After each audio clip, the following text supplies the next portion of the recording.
We are here at Kendal Mountain Festival with Ned Feehally, who's just written a book called Beastmaking. Ned, can you tell me a little bit about why you decided to write the book? Yeah, I mean, there's tons of training info out there, isn't there? It's probably a bit much, but it felt like a lot of it was focused towards ultra keen people that are going to do training anyway, whereas there was nothing aimed at normal, everyday people.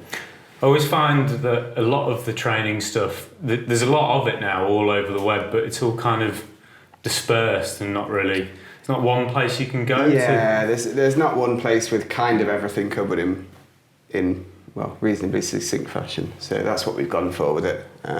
Tries to sort of cover everything and give tips and advice that are sort of usable for people rather than being spreadsheets and dullness that no one's interested in. So someone who has, say, just got into the sport, there's something in the book for them as well. Yeah, I mean there'll be bits in there for total beginners. There'll be bits in there for pretty advanced climbers. So I think there's a lot of info packed in, and it's kind of easy to pick out the bits that are useful for you, hopefully. Yeah. Because I think a bit of a misconception in climbing and in other sports, people start training as soon as they get into it, don't they? I mean, climbing seems a bit old-fashioned in that sense. Only the sort of elite people really seem to... Yeah, I mean, you almost get encouraged away from it at the beginning, don't you? Which is, I mean, you can see the argument for that. There's a lot to learn outside of getting physically good, but equally, you can always do some training and it'll always benefit you. So I'm not sure that argument stands up anymore. Yeah.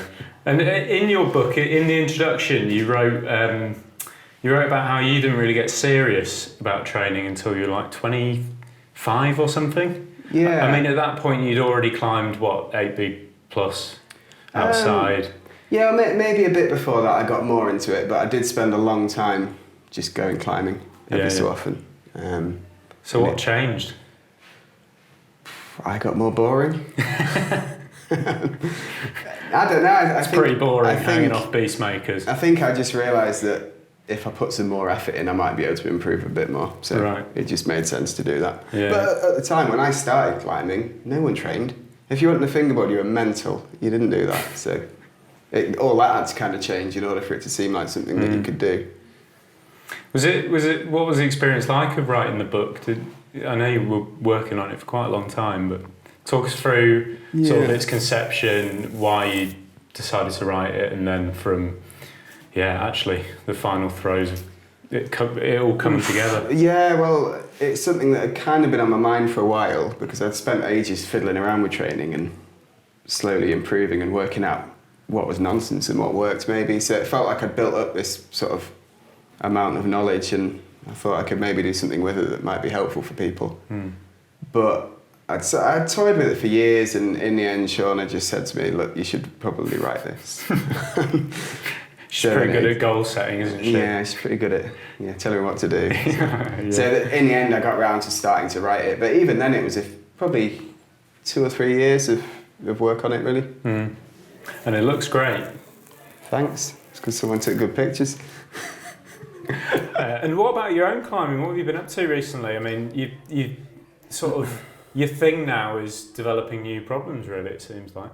Yeah, well, I mainly have time to climb locally, and I've been around for 15 years or so in the peak, so sort of running low, I guess, on stuff I want to do. So yeah, I spend time looking for stuff, and I mean, still climbing a lot.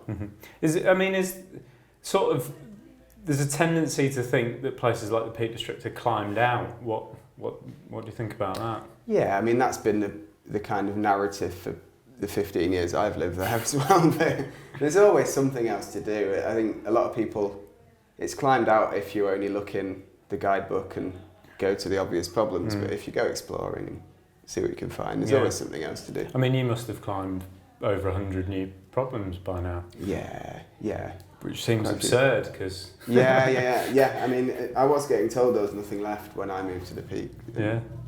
I've been doing, tons. Every year I do more new stuff. So. Yeah.